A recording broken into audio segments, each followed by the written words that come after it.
Good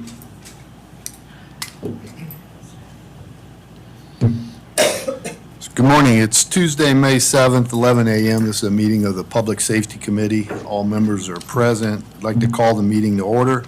Acknowledge that the press and the public have been duly notified of the meeting in accordance with the Freedom of Information Act. First item on the agenda is citizens' comments. Nicole? Terry Hack. All right. Yes, please.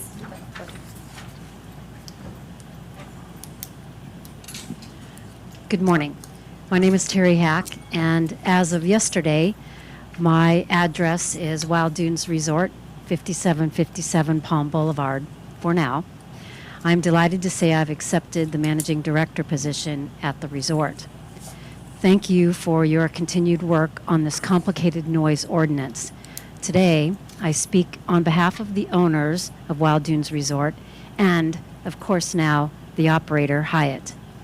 I continue to be very concerned that some of the council and previous council members want a very restrictive decibel limit for the resort and less restrictive or none at all for other businesses on the Isle of Palms. The resort is a vital source of revenue for the city, both in terms of accommodations taxes and hospitality taxes generated. To discount this significant revenue source is a bit short-sighted. Wild Dunes Resort, specifically the Sweetgrass Inn, continues to work hard to resolve the noise issues and perceived or otherwise. We deserve and we desire to be good neighbors. We have constantly and consistently requested a maximum decibel level of 75 decibels for activities taking place at the resort. We understand some want a lower limit. After many discussions and review of previous data, and in an attempt to move this issue forward to resolution, I had a lengthy call with Councilman Bogosian and David Cohen, seeking to understand the data, both our previous sound studies that we conducted and that of the city. There are times that the resort, even at quieter times, exceeded 70, 71, 72. Thus, I suggest that a decibel level of 75 dB as a trial for 6 months, recognizing the upcoming 6 months are the most active for the resort. I am confident that we can control the noise and guests can enjoy this beautiful island resort. I'm particularly concerned about holidays and community gatherings at the resort. Think about the upcoming very large golf tournament. Do we need to curtail Memorial Day celebrations? What about 4th of July? What about Labor Day? Thanksgiving golf cart parade could exceed the decibel level if it goes lower than prescribed decibels. I am willing to provide the surrounding neighbors a list of any unusual gatherings 45 days in advance. The risk of saying this, if the committee recommends a 70 dB and the full council votes for a lower level, much of the business on the books is going to be, and going forward, is at risk. I respectfully ask, please don't let this happen. We stand ready to be part of the solution, and now I'm ultimately responsible for compliance. Thank you, and Mr. Bogosian, thank you so much for taking your time to help me understand as well. Thank you. Marianne Chalmers.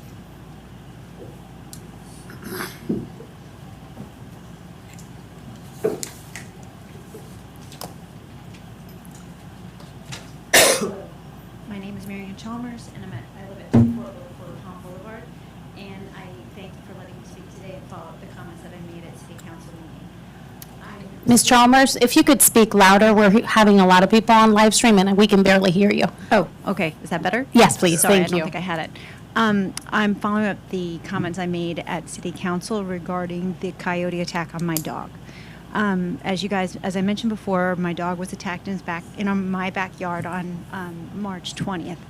I did what a good citizen would do, and I alerted the animal control officer that there is an aggressive coyote on Isle of Palms. At that time, no steps were taken. I then went to see the mayor. and saw him and spoke to him twice before signs were put up. I am happy that there are some steps moving forward, but I feel that there needs to be a way for residents to report attacks that are happening, because now what happens, and I brought the form so you can see, when you report your coyote attack, it gets alerted to DHEC, and your dog is put on a 45-day quarantine with a threat of, if you do not comply, it is a misdemeanor with jail time. And that means for someone, not myself, but some people who have to board their dog or have a dog walker, you're not able to do that for 45 days. My dog was vaccinated. I immediately took him to the vet and had his vaccination boosted. So I think that you are not getting an accurate number of the attacks on the island because residents and visitors don't want to have this happen. So there should be a way for an anonymous venue for dog owners to report the attack and the location. I think some other things that need to happen is to control the source of food for for coyotes. I think we need to put a lid on some of the trash cans on the beach because the coyotes could be getting food from that area. And I think that we need to, I've said this to Chief Cornett, in what was suggested to me was to get some ultrasonic noise devices to keep the coyotes from coming in my yard. I think we need to put that at some of the beach accesses. Thank you.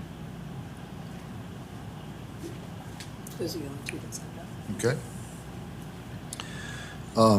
Next item on the agenda is approval of previous meeting minutes. We have minutes from the April 2nd meeting in the packet. Do I have a motion to approve? So move. Second. Any comments or changes? All those in favor? Aye. I'd like to suspend the rules of order and suggest that we move the discussion of the coyote management up on the agenda. So I'd like to make a motion that we move that from 5A up to talk about that now. So you made a motion? I second it. Yeah. Any discussion on that? All those in favor? Aye. Aye. All right, so we've, I think the place to start with this is if we can get some background on, maybe from you, Desiree, or the chief on, I'd like to know the actual number of complaints for one, or attacks that we've had. And then just, do we have any information on the number of coyotes, from the number of dens, the number of animals, or any kind of stats or information whatsoever on that, and has there been growth in that? So can we at least get some background as a basis for the discussion on what we do going forward? Certainly, I can help with that. So we, as of this morning, have 5 police incident reports.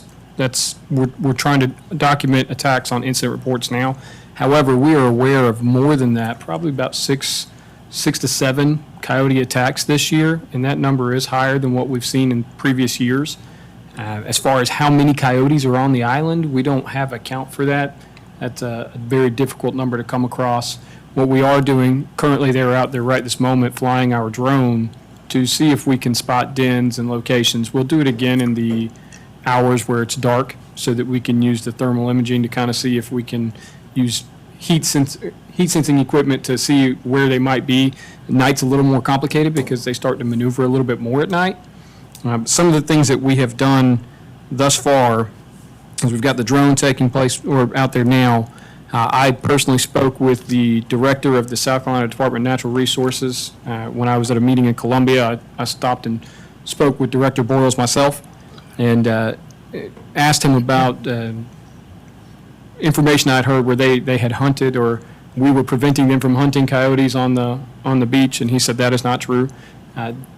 SCDNR has not and does not hunt coyotes. We are not holding them back. That is something they just don't do.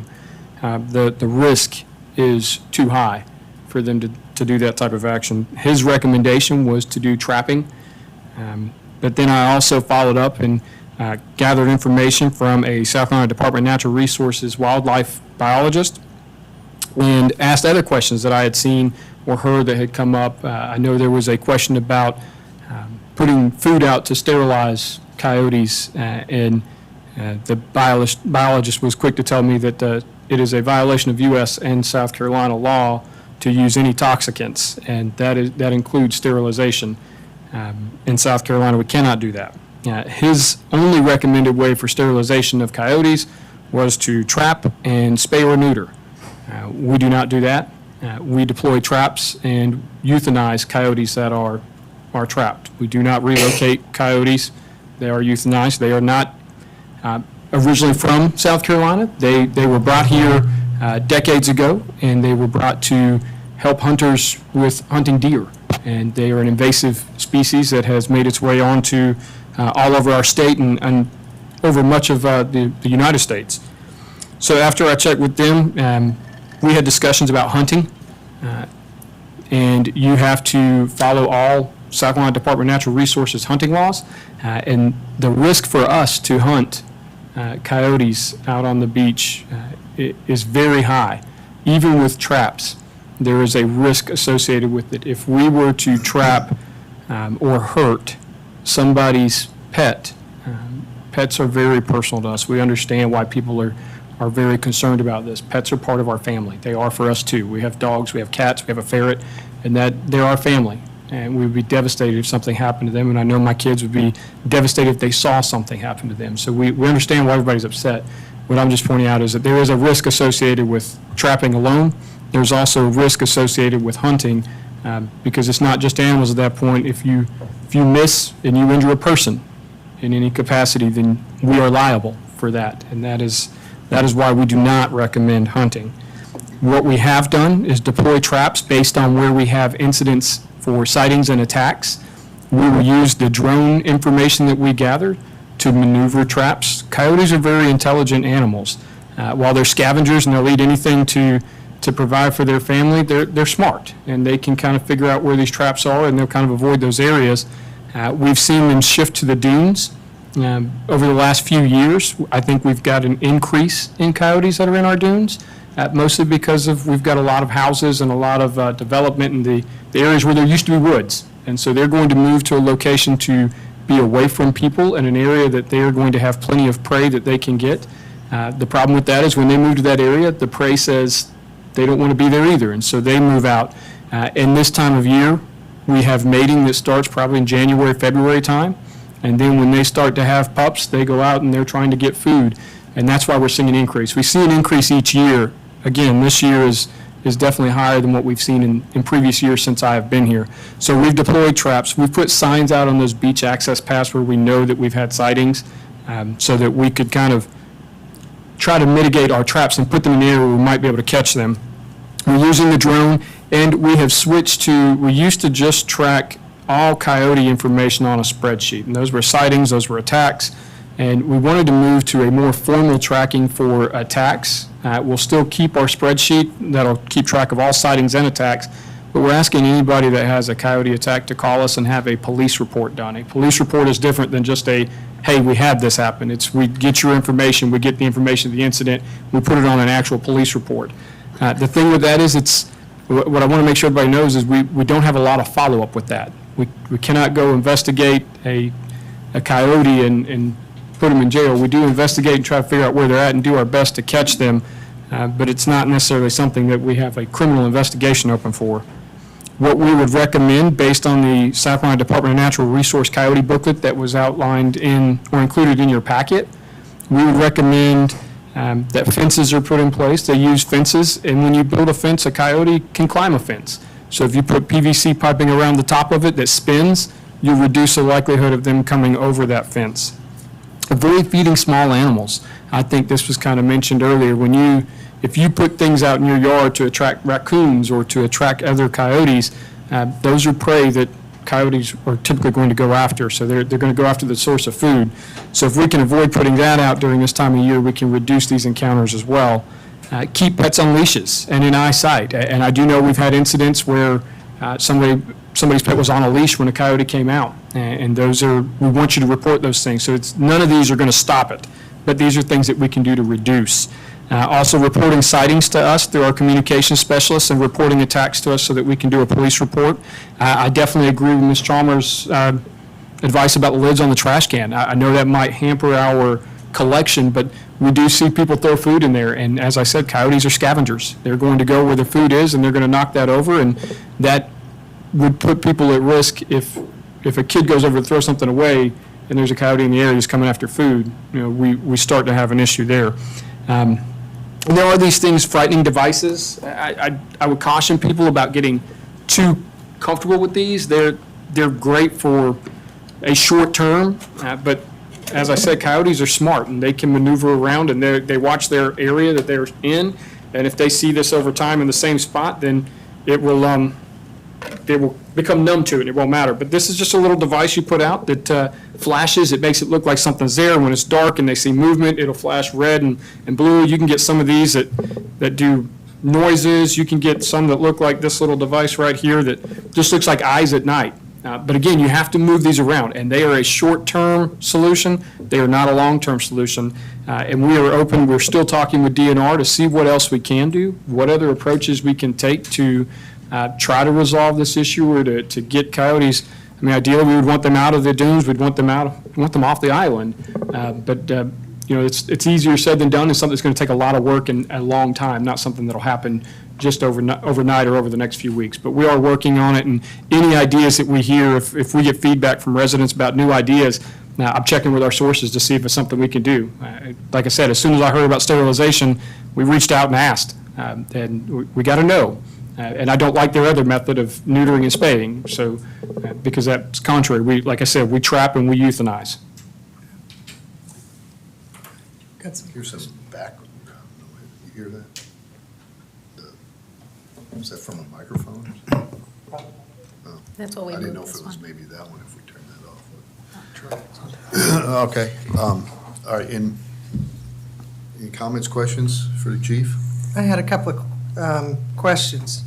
One of them is recognizing that some people might not want to call in or file a report. Is there a hotline or something that community could call in, maybe even just to say, we know we think there's a den outside our home because we see coyotes a lot, or something like that, where it wouldn't be as, you wouldn't have to make the complete formal report? So for sightings, they don't have to give us their information. Obviously, Yeah. if they see a den outside of their backyard, we need to know where they're at so that we can track that. But if it's just a sighting, we don't do a full incident report. We just Right. put it on a spreadsheet. We put the date, the time, how many they saw, what they saw, and how frequently they see them. And that just helps us to kind of plan that out. And I understand the concern with the reporting because of DHEC regulations, and they are cumbersome. DHEC, they do that because when you look at incidents, in my research, it shows one of the first rabies incidents in the low country this year came from Mount Pleasant, from a coyote in that area. So that's why DHEC takes those steps to say you need to Yeah. quarantine, because we don't know. It's a stray wild animal, and we don't know what they have. But we do want the information, so if somebody just wants to, if they're hesitant to tell us who they are or what they've got, we could document it with an anonymous person, just so that we've got something. We need the information so that we can take appropriate steps in that area. So, And the number to call is the Isle of Palms Police Department's non-emergency number. That's 843-886-6522. okay, thank you. That's what I was asking, wanted to make sure about. Okay. My second one is, do we have a trapping service on call for us, or any kind of relationship already established? We do, yes. We have utilized the same trapper for years. They're very knowledgeable, and a lot of the residents that have deployed them in their own backyard, they use the same company. Municipalities surrounding us have used the same company, and they're great about calling us, giving us information. We've had our traps out for a little over a week now, and based on the latest report, we have not caught anything in those traps. How many traps are there? We have 3 sets, so a total of 6. When you get a set, it's got 2 in there. So total of 6. We're limited on where we can put them currently because we can only put them on public property. And we have to be careful where we put that, because the last thing we want is a child or another pet to wander off a little bit and wind up in one. So we got to put them close enough to where we know their source of food is, so that if we put it in the middle of the access path, and I mean, coyotes are smart, they'll be less likely to move towards that trap. So we do maneuver them into the dunes a little bit so that we can be more successful. All right, I think that's, How many traps do we know that, or do we know how many traps that private citizens have in place? The latest information I received should be that there are about 9 to 12 traps in about a 3 to 4 block area along Palm Do we know Boulevard. if those have been successful in catching? It's the same trapper, and he's Nothing. not caught anything yet that he's told us about. So these are pretty smart animals. I imagine that it's not going to be effective for us. Not necessarily, and there is a cost associated with it for anybody who has a trap put out. We talked this morning, I talked with Ms. Chalmer this morning, and we had some conversations. She gave some ideas that maybe we could talk with our trapper and look at what we're using as bait to change that, and I'll go back and have that conversation with them to see. Obviously, what we're having isn't successful, so we got to try something else. Any questions? Just one question. When the pups get older and they leave the den, do you think, is it your understanding of the history that the coyotes are less aggressive?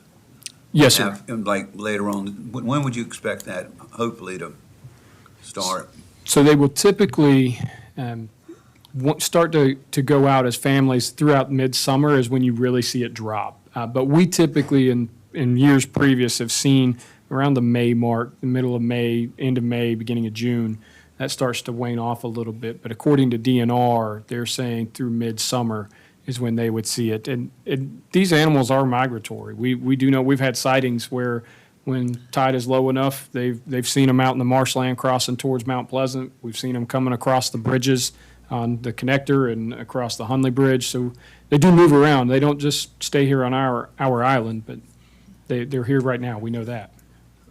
I guess for me, it's, although it's anecdotal, we've had a significant increase in the number of sightings and the number of attacks, and the attacks have been, I remember there's been a few here and there, but mostly on small animal, dogs and of course cats, but now we're seeing, at least my understanding of the attacks, they've been on large animals, large dogs, and that's concerning to me. The fact that I think we've got to have an increased number of animals on the island, and I have to assume that's only going to continue until we get something in place that's effective at thinning those out. And it's a matter of time. I don't know if they'll attack. Whether we have not had any human attack yet, but they don't necessarily have to just attack a human. If you're walking your pet and somebody comes and attacks your dog, as you said, they're loved ones. Right. And people are going to try to defend their pet, and in the process of doing that, risk being attacked by the coyote. And, God forbid that there's a small child there that then gets attacked. So I'm really concerned from a public safety standpoint that where the current situation is. I know it doesn't appear that trapping's being effective. And I encourage you to continue to work on baits and whatever it is that we can do to increase that probability. But I would like to see, though, that if we know that there's a den in a certain spot, and that's why if we can get people trained at identifying where they are, help us identify where these dens are.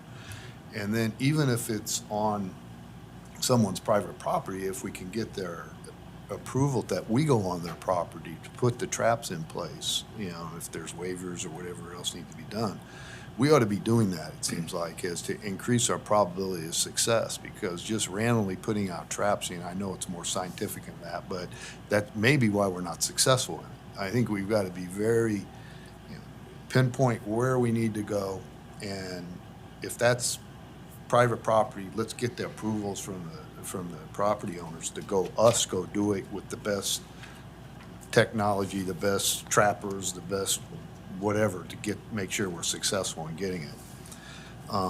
That's one thing I would like to see done, personally. And the We other are- thing is, I don't know if I want to just end the discussion on hunting without understanding more. I understand you don't want to go out there. This is an open range country and go free for all, but are there other ways to hunt? I know someone brought up to me, bow and arrow, which is, you have arrow, those, they hunt deer and other things, and there's hunters that maybe specialize in something like that. It's a lot less risky. I don't know if there's other ways, but I don't know if I'm ready just to end that discussion based on the fact that it's too risky, because I think doing nothing is also risky. We don't want to wait for some attack, like I said, on a child or a human before we then say, oh yeah, we should have thought about that hunting, and then we go down that path and figure out, yeah, there is a way to do it. So I would like to see us explore that more. Personally. I'll have a conversation with Department of Natural Resources, all hunting regulations. That's their bread and butter. And anybody who chooses to hunt anywhere in the state of South Carolina must abide by the rules and regulations set up for hunting and outlined in state statute that they enforce. So we could talk with them about that. And it's something to remember is police officers are not required to be hunters. They are not required to have a hunting license. And if you don't have a hunting license, you can't go hunt. Yeah. And so we'll work with DNR to see how we can do that, what we can, what we can't do. We'll continue to work with them. Yeah. They've been very, very open to having discussions with us. And in reference to the trapping on private property, it's something we've discussed. We're speaking with legal now about how we can draft something to give us that ability, but making it to where we also have guidelines as to where it is, that we can't just, somebody can't just call us and say, I want it out here, that we have to have something driving it, like you said, with a den or something like that. So we're working on that. That's something Ms. Fregoso has been working with our attorney and legal department on. And I don't know if there's an expert in identifying where these dens are, that we look at bringing them in and say, whatever they do at night during dusk, where that they can see movement, where they're going back in, and we pinpoint where these locations are. I think that's important, is understand exactly where they are. I mean, we know general areas right now, but I think we need to close in the area a little bit and try to pinpoint it. I just want to encourage everybody in the community to also look at all the information we have on our website about coyote management, because as I think we've all discussed, there is a lot that our community can do within their house, not putting food out, securing areas, securing their pets, when they're walking on the beach, when they're in the beach access paths. That will be very helpful. I think that there is a change in behavior from humans too that we need to adapt to, particularly during the times when we're grappling with this issue, as we do our best and do our effort to try to capture and remove them from the areas where they are. There's a lot of things that our community can also help us with, and reporting those is very important.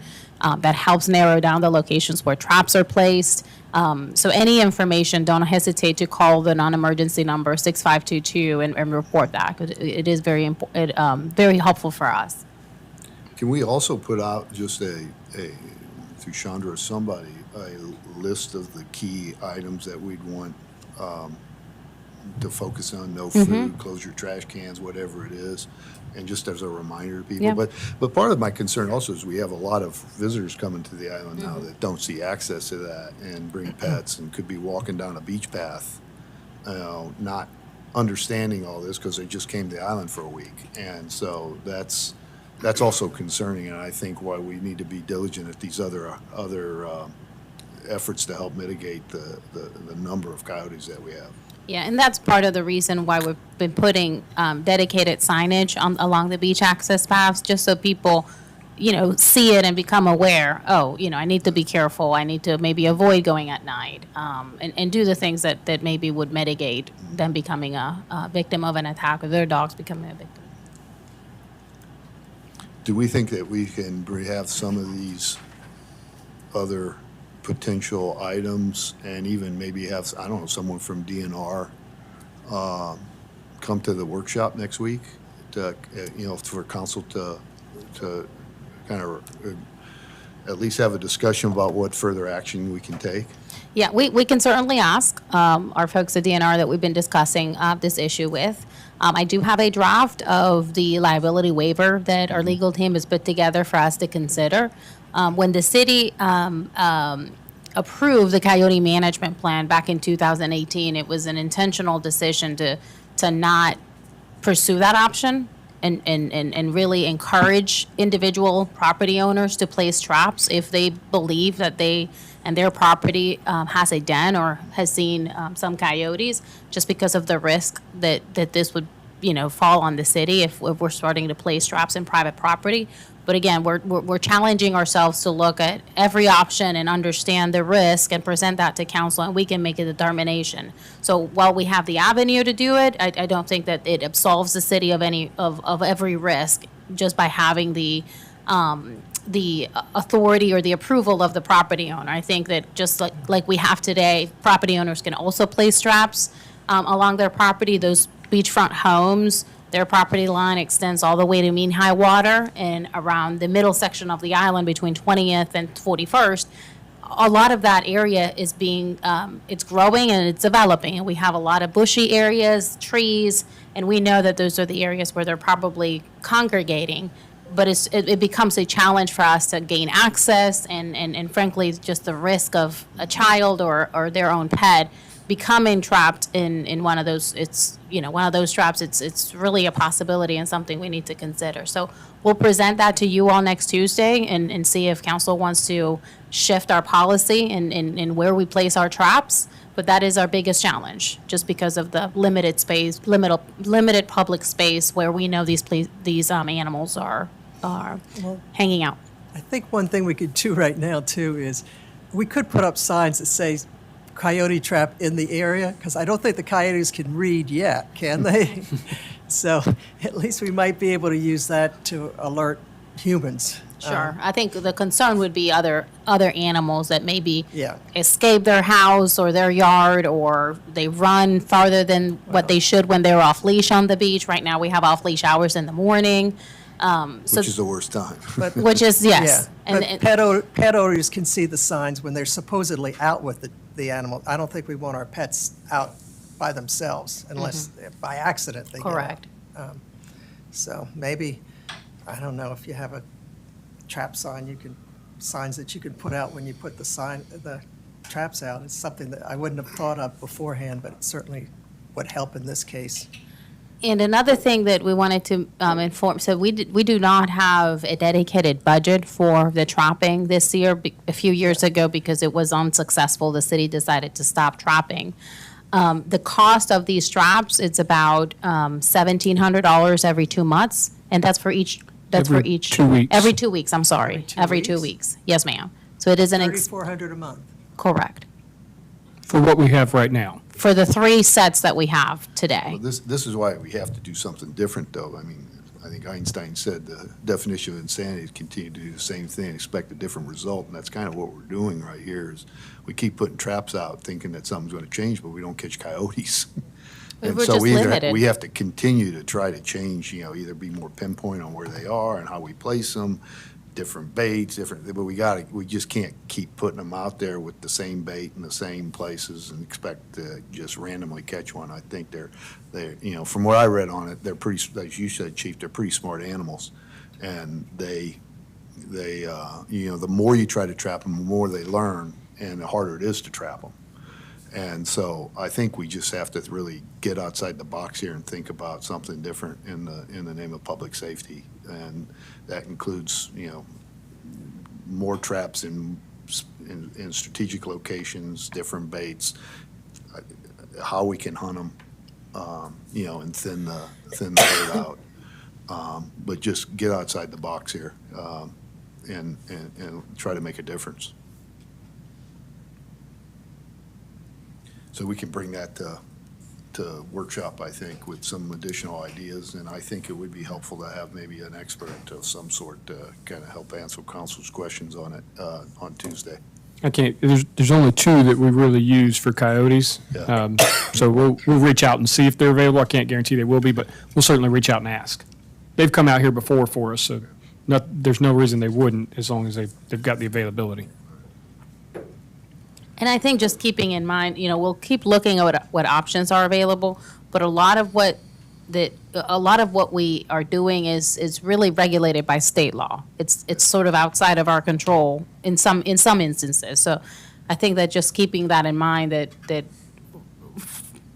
good or bad, we're just restricted under state law and SED&R regulations. But let's just we'll continue to work on it, I think, looking for solutions. Maybe find a community that had some success, maybe, that can give us advice. Absolutely. Any other comments, questions? Well, it's just not a new issue. We just see having more sightings and attacks this year, which is very concerning to me. Yeah. But we pretty much have discussed this every year for years. And I think the chief is doing everything he possibly can under state law to help us with this problem. And as he is, I'm concerned about unintended consequences, like if we trap somebody's pet, because these are not soft traps. They do a lot of physical damage, and you want to make sure anyone is innocent does not get maimed by these things. So it's easy sometimes to just throw criticism, but find real useful, workable solutions. It's not necessarily that easy. Okay. We'll move on to the next item, which is going back to old businesses, discussions, consideration of changes to the noise ordinance. There is a draft in the packet. So the draft, just for clarification, it's not included in the packet, was distributed later to everybody from the committee. Okay, just to the committee, I got it, okay. I would just like to give a little background on the draft that's in here, and then we can talk about where we want to go with it. But first of all, my recommendation, this is what I'm recommending that we bring to workshop next week, and then, bring forward to council at some point for a first reading. What's not in here is my recommendation does include that it is only a 6-month trial, that it has a definite end in 6 months for us to reevaluate this. So I'd ask that Mac or somebody figure out where the appropriate place in this thing is to put that it's 6 months. Changes from previous versions is that there's a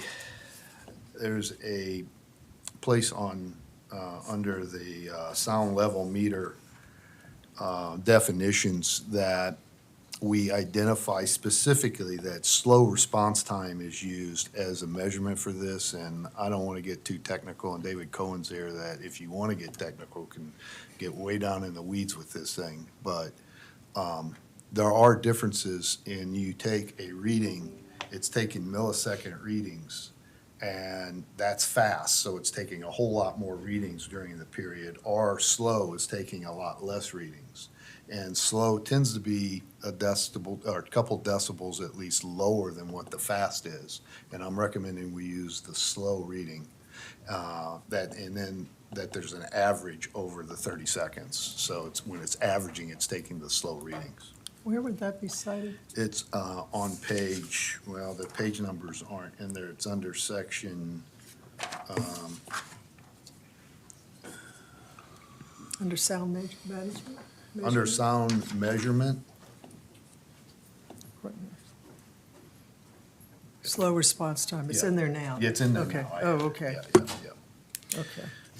The other items that we've changed is, for all, we still have it in there by zones. 65 during daytime hours for the residential, 70 for the GC1, GC3, LC, and the PDD. And, but both of those areas, I'm suggesting that we do the nighttime from 50 to 55 decibels. So we're increasing by 5 decibels. And I do want to clarify for the record, the version of this ordinance that we presented at the last workshop Yep. had that mistake in that the decibel limit for nighttime for all different areas should have been 50, which is Yeah. equivalent to the original draft.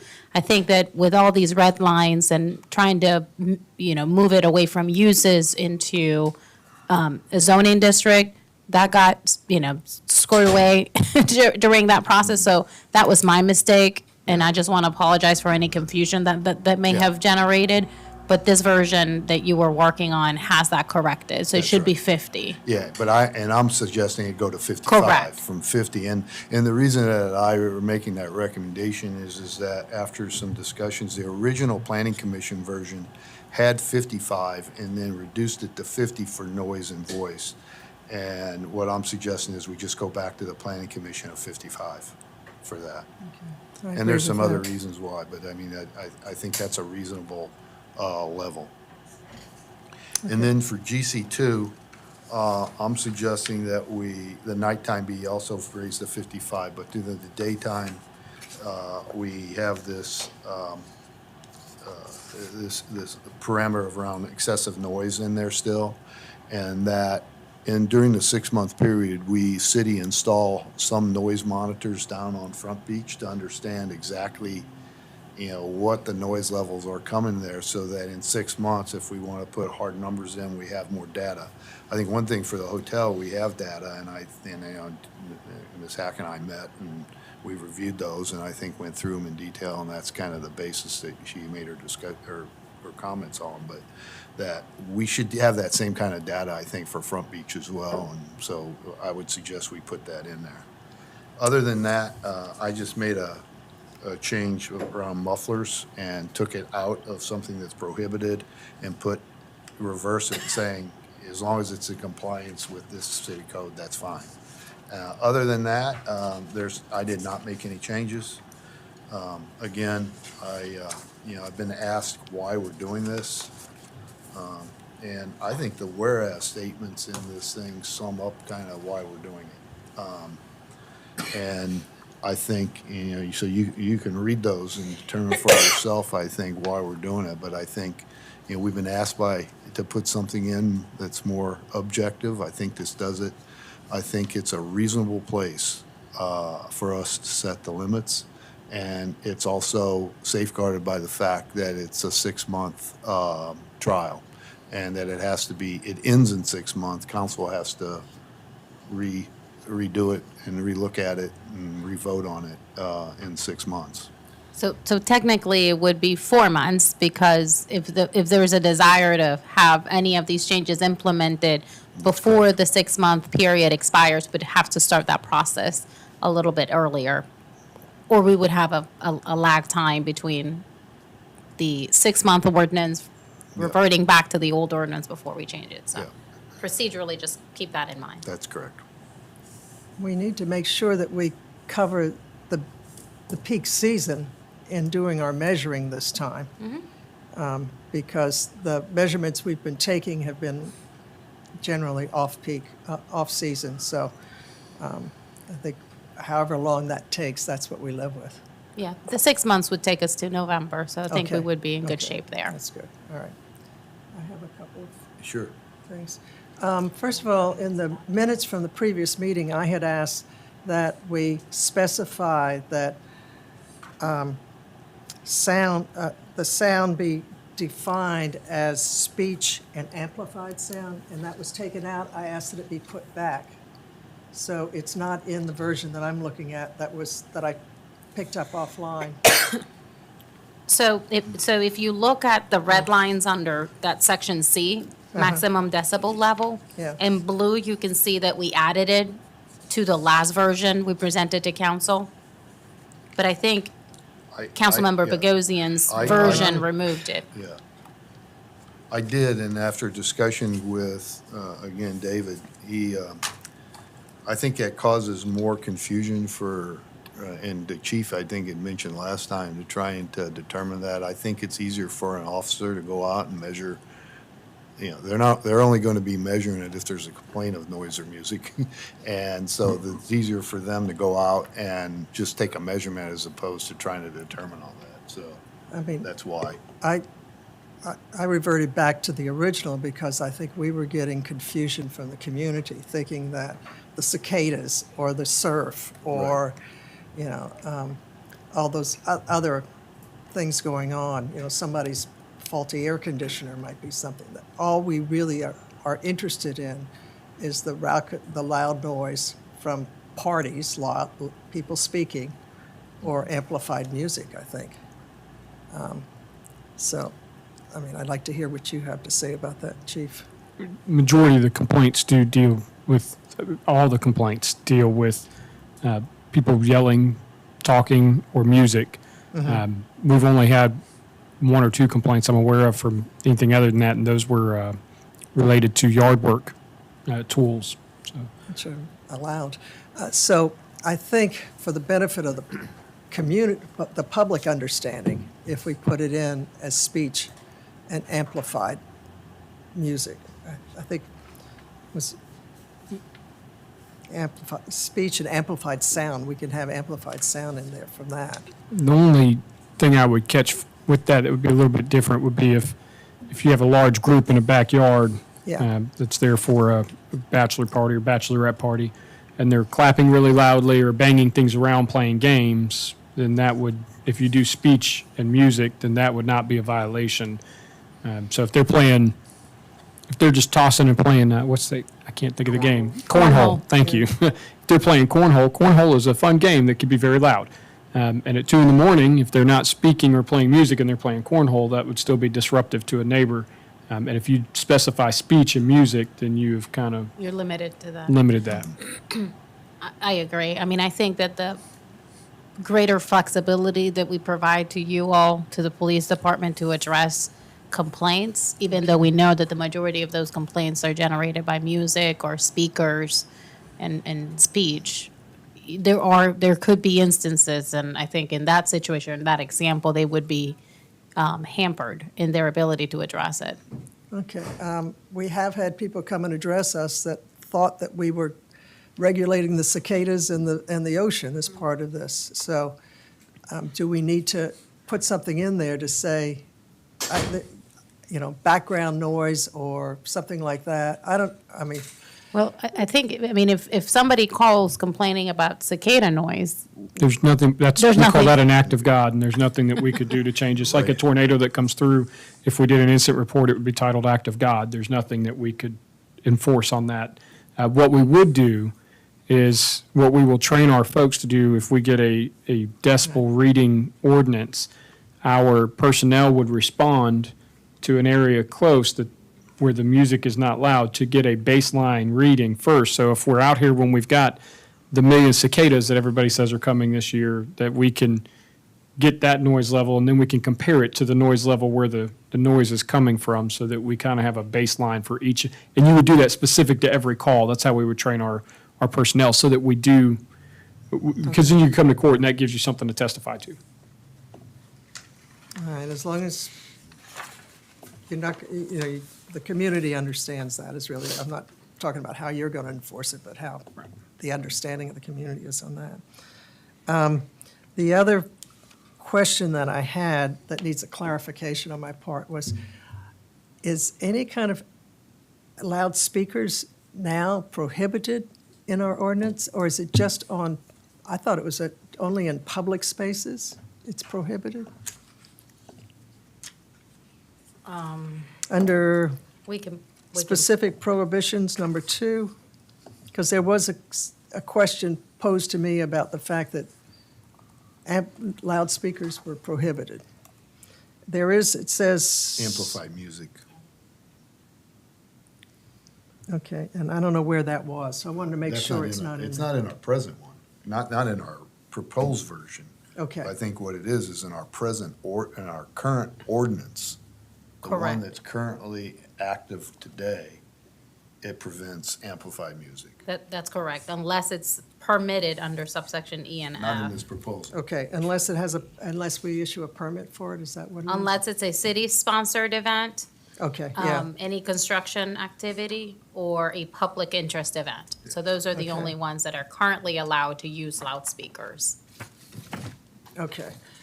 And then, And then to complicate matters a little bit more, the noise control agreement that the city has with the Marina Restaurant Yes. specifically allows loudspeakers, but under certain conditions. and there is an exception for an agreement in here, Correct. so I saw that. Correct.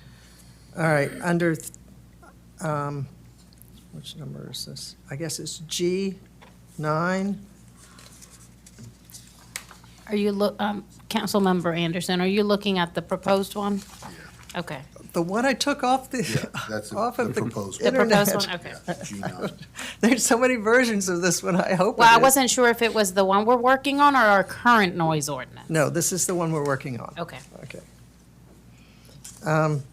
It says, "Commercial property or business owner may apply to city council for an exception to this ordinance, and city council may issue a permit that modifies the maximum decibel levels." Is that for specific incidents, or is it a general exception, or what are we doing there, I guess is my question.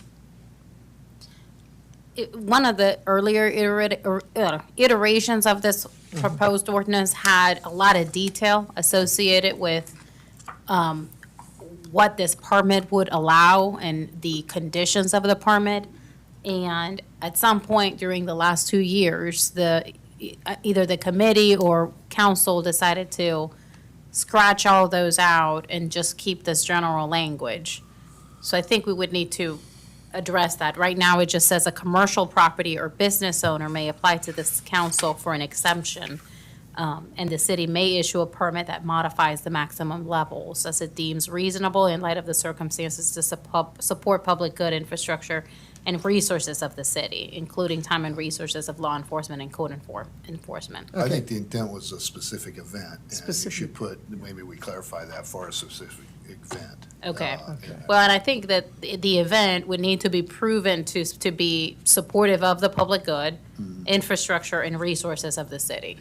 Okay, so here's my question, getting to what we were talking about before, is if one of our businesses decides to have a Fourth of July celebration, which I think the whole island will be celebrating, it may exceed the allowed decibel limit. Can that business apply for a permit so they're not going to be cited for having a Fourth of July celebration? I think that's the For intent this, of this, of That's that where section. So Yes, that's where ma'am. this comes in. And we didn't limit it, so it's case by case for the Correct. city. Okay, So we would treat it very similar to right now, if somebody comes in and wants to do a public interest event in public property, it goes through the process of getting it approved as a city-sponsored or a city-sanctioned event, okay. which right now includes an exemption to the noise ordinance. But So it would right- be treated that way. Okay, but right now, I thought it was just on public property that permit was needed. Now we're saying you would need the permit if it were on private property. Correct. If you intend to exceed the current noise ordinance. Correct. You If may you want to come. Yeah, or if you think you might exceed the noise ordinance. Is that just commercial, or does it include residential? It just says commercial property So or business residential owner. Residential, they couldn't get a permit under any circumstance. They would be covered under G2 for public interest events where that's currently on there they have to apply to me for a permit for it. But the caveat to that is it's a public interest event, so it'd have to be something on their personal property that is of interest to the public. And I've denied them only because they were not for the public in the past. So if it's a private wedding in your backyard with a band, that would not be Correct. eligible for a permit. The way it's written now, no.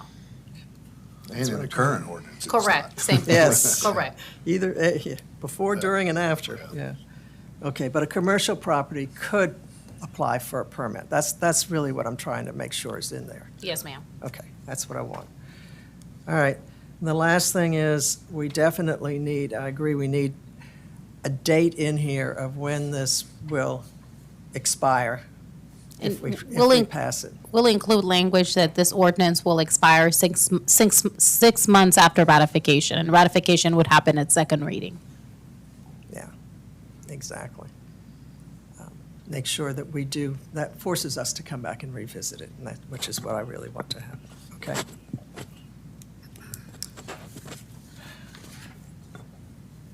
Comments? Yes. So the process, if someone has a violation and the officer goes to the property, they get issued a citation.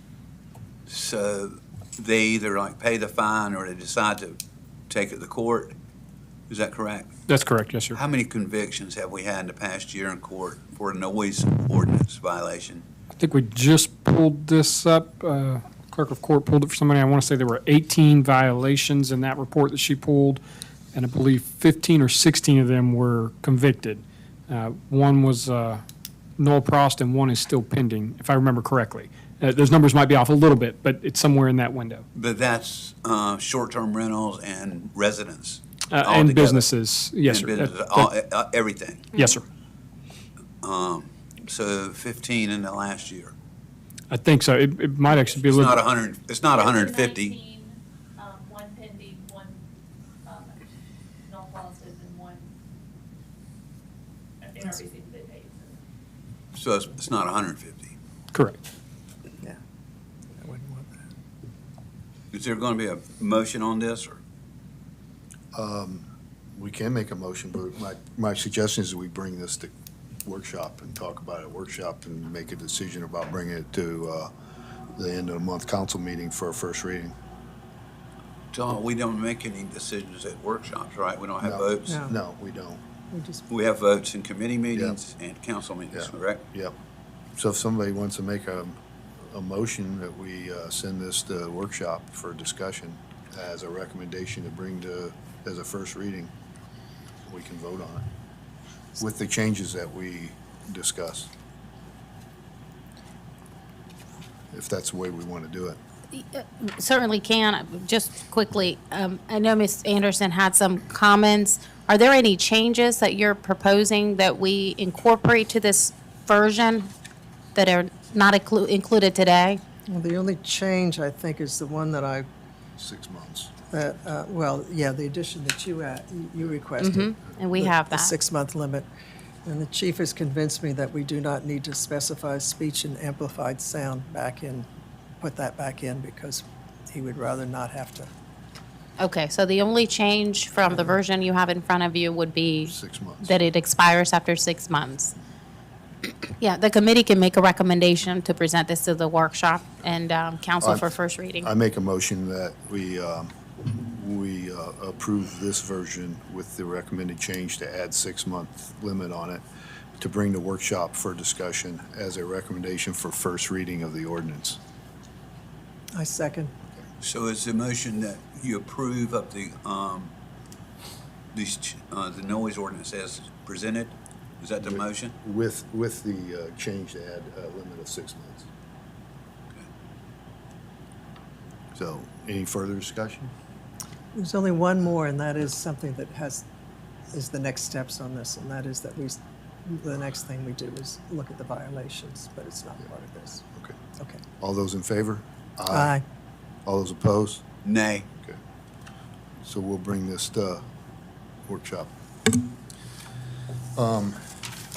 Next item on the agenda is discussion, new business, presentation of proposal for 48 96-hour shift rotation for the fire department.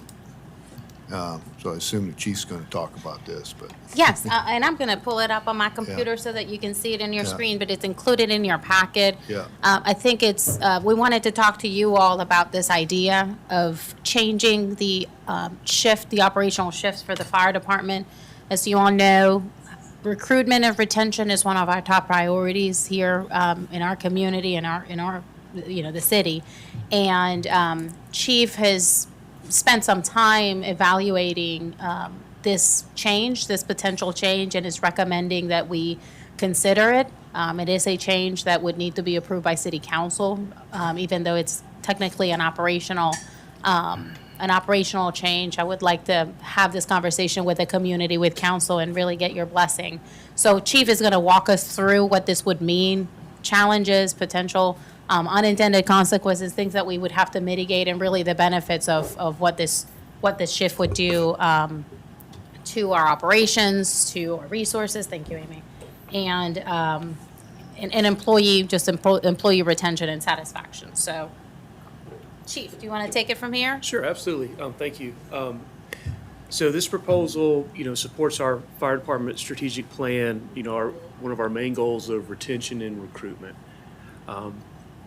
We worked since I've been here to identify, creative methods that are not impactful to our budget that will help our employees with their work-life balance, that will help them in other ways in their job satisfaction.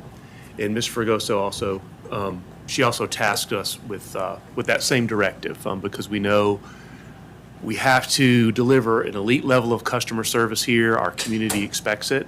I expect it as your fire chief, and I know you expect the same things. And in order to do that, we have to have a lot of institutional knowledge on our waterways, about our island, and retaining those wonderful people that we have.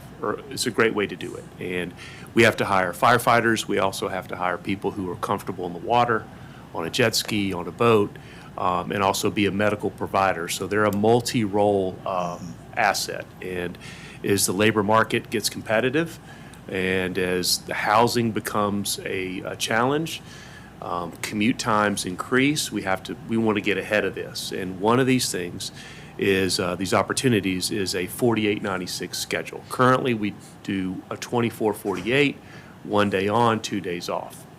The 48-96, it's detailed in the proposal, but as an example, we just hired a gentleman, and he is going to secure housing in Monk's Corner. So we have one of our employees has lived in Monk's Corner for quite some time, and we were talking over the last year, and I said, with these other communities being built up, I said, what's the commute time to go to Somerville, for example? 5 years ago, it was 15 minutes. He said now it's between 30 and 45 minutes.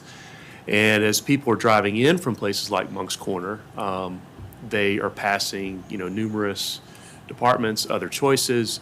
They're also burning a lot of fuel, a lot of time on the road, more maintenance on the vehicle. So what could we do to help employees with potentially having greater options to choose from for housing? If we reduce the commute time, that also helps financially. Just, you're commuting less to work. You're cutting that commute time 50% to and from work. So that's valuable.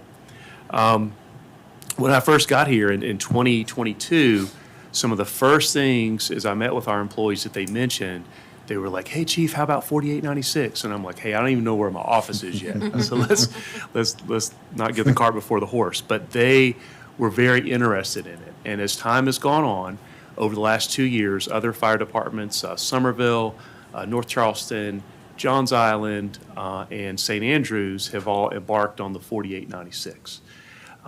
So we polled our employees last year, and we had 84% of our employees said that, hey, we want to do a 1-year trial of 48-96.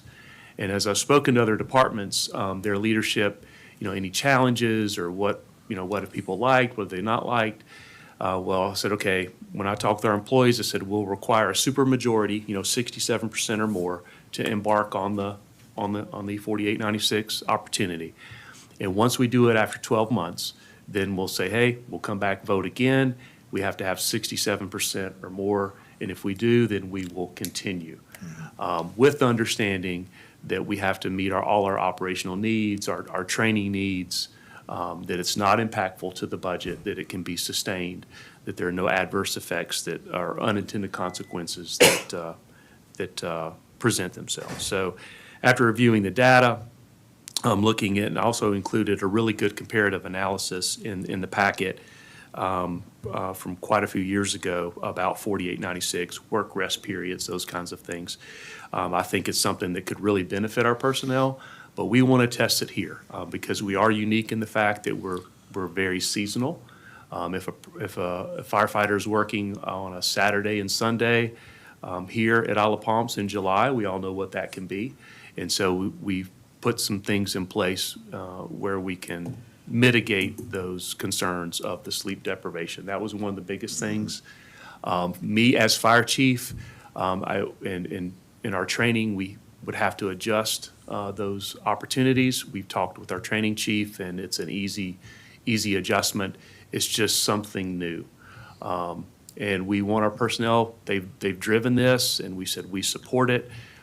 We just needed time. You know, we're a small organization, small shop. We're getting our paramedic program going and doing a lot of different things. So we wanted to make sure that when we did this, we had all the answers. So we would be comfortable. I felt comfortable presenting it to our CFO. Financially, we talked through it, and Ms. Fregoso, and then she approved that. And once she was comfortable, she said, hey, let's take it to public safety and work it through the process. So, because it is a change, but again, operational change, we want to have the support. And a lot of the people that we've interviewed recently have also asked about it. Hey, are y'all considering 4896? Have you talked about it? So they actually, when we're doing those interviews with Ms. Ladd, if she's in the interview with us, they're asking about it before we even prompt it. Mm-hmm. So it's something here in the Low Country, I think, that could be really beneficial just from the commute time aspect and the housing. Because when we have employees already in 2024, they're looking at housing in Monk's Corner. That's as close as they can get. It's only going to go further out, those distances, potentially.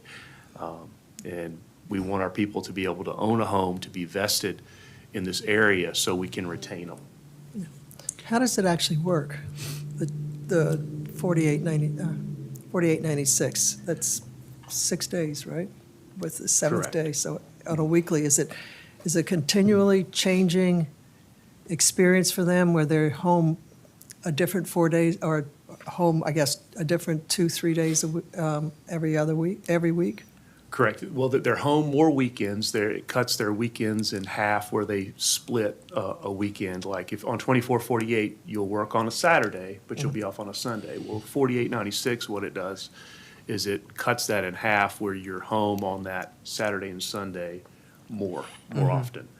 And so that's really great. We have a lot of young families. A lot of our firefighters have started families and are having children, and it helps with being home, getting those kids ready for school and those kind of things. But basically, it's just like 2448, you just work those 2 days back to back. And many of our employees do that now. When you look at our scheduler, our crew sense scheduler, we have a block, and people have a space where they have overtime requested. So they already sign up for overtime. Mm-hmm. If somebody calls out sick, or if we have some type of operational need, we know immediately who to go to. And like, I think it was today, or maybe it's yesterday, that we had 3 people already signed up in that block. And so it helps our employees because the 4896 is the same thing. We would have to have a list of people prepared in order to stay over if somebody could not come to work. So we're already used to doing that. It falls right into that same type process. Helps them manage their time. But you wouldn't have people work 3 days in a row. In other words, they're 2 regular shifts and stay over for a third overtime. Correct. Yeah, Great question. yeah. So yes, they would work 2 shifts in a row and then they would go home. Yeah. Let's say somebody called out sick. Well, then we have that list of overtime. They would stay for that third day for that 72 hours. Mm-hmm. The second part of the shift, if that person was still sick and couldn't come to work on their 4896, at that point, we would go to the list. They could voluntarily stay, but they would not be not be required for mandatory overtime over a 72-hour period. And as soon as if they volunteer for overtime, then on the list, their names go to the bottom of the list. And so they control where they are on the list. So, I see it's July, my name is close to the list where I would be required for mandatory overtime. I'm going to go ahead and take voluntary overtime because I own it, and then that bumps me to the bottom of the list. And when we spoke with St. John's, with Johns Island, They said their employees love that because they have the buy-in and ownership in the way to control where they are on that list. And many of the employees choose the voluntary overtime, so that way they're never on that list where unexpectedly they're expected to work. Desiree, just for a point, this isn't codified, right? This doesn't require any No. kind of a change or anything. You're Yeah, just bringing it as a discussion, and, I mean, you Correct. can do it on your own. Correct. I mean, we've been working on it for several months now, and, one of my biggest concerns, not concerns, but, obviously from my position, one thing that I have to be cognizant and protective of is the budget, right? And, based on the analysis provided so far, we don't anticipate it being an impact of the budget, but in the event that we have a lot of call-outs and we have situations where, we need to get people on an overtime basis, that could be a challenge. And, one of the things and the benefits of this schedule is because folks have more time off, they work 2 days and they're off 4. The departments that have tried it have seen a reduction Yeah. in the number of call-outs and unplanned app. The policy perspective and operational, rules, but that could be potential and something that I would like to be, for us to evaluate during this trial period. And one of the things I saw in your analysis there was something you've already brought up, with days pretty, they're fatigued. You mentioned something, you have some mitigation of that in mind. What is that? Correct. Well, so, good point. They would be able to, at the battalion chief's discretion, for example, they could sleep a little bit later. Typically, our call volume, we get really busy during the day and then at night. And then after midnight, typically, we slow down a little bit. And so they would be able to get those, as a comparative analysis noted, that 5 hours sleep or at least 60 minutes, of deep sleep. So they could not have to get up right at 7 o'clock or 8 o'clock in the morning like they would be commuting. They could get up at 9 o'clock. They already have all their equipment, everything's already been checked off, and then they could start their day. They also mentioned a potential during the day, at lunch, if somebody needed to go take a nap, like Chapel Hill Fire Department, they do this a lot because they're a college town and they get super busy after midnight. And they found that they needed to give an hour of break time to where during lunch from 12 to 1, they could go take a nap, have a quick lunch, take a nap, and they're refreshed and ready to go. And that really works for Chapel Hill. So we would not have that where that would be always something that would happen, but it would be that shift commander, that battalion chief's discretion.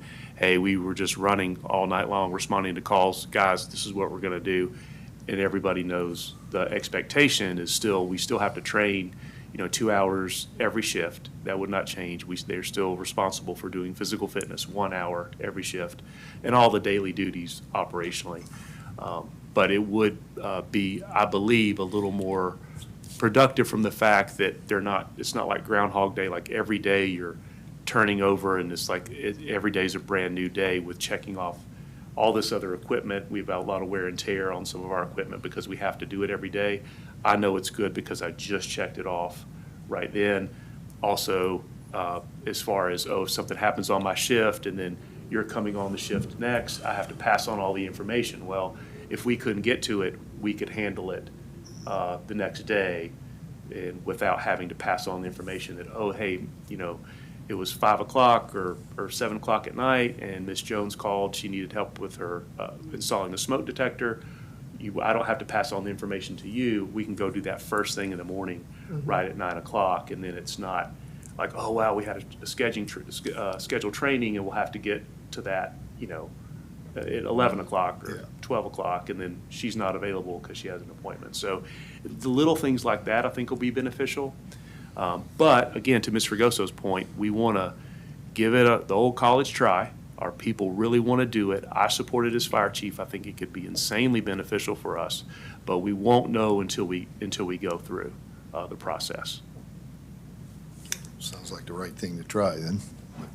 Do we want to bring this, are you just saying we're going to bring this then to workshop? I would like to. I just like have to give everybody else an opportunity to understand why we're proposing this, why we are supportive of it, and let other people from the community react to it or answer any questions. But again, I mean, we're always trying and looking for things that would help with recruitment and retention, and we think that this is going to be beneficial. So I'm all about trying it and again, making them accountable to a new operational policy and see how it works out with our department. Okay. Any other comments on it? All right, miscellaneous business, next meeting date. I have a conflict with this date. I don't know if you're all available on the week after that, the 11th, same time. Can't Is- do it. Huh? That's the election day. Yes, it that's is? election, Okay. yes, How about election the day. Next day, the 12th on a Wednesday. We could meet in another room? We won't be able to live stream. How about the 12th? Okay. Are you available on the 12th? If not, then you guys can just have the meeting. You available? Jim? You available on the 12th? 11 a.m.? Probably, yeah. Are you available, Desiree? I have a recurring meeting that I can change. Okay. The 12th, you mean Wednesday, the Yep, 12th? yep. Yes. All right, can we move the meeting to the 12th then? Yes, sir. All right. It works for the two of you? Okay. Yes, ma'am. If there's no further business, make a motion, we adjourn. Do I have a second? Second. Second. All those in favor?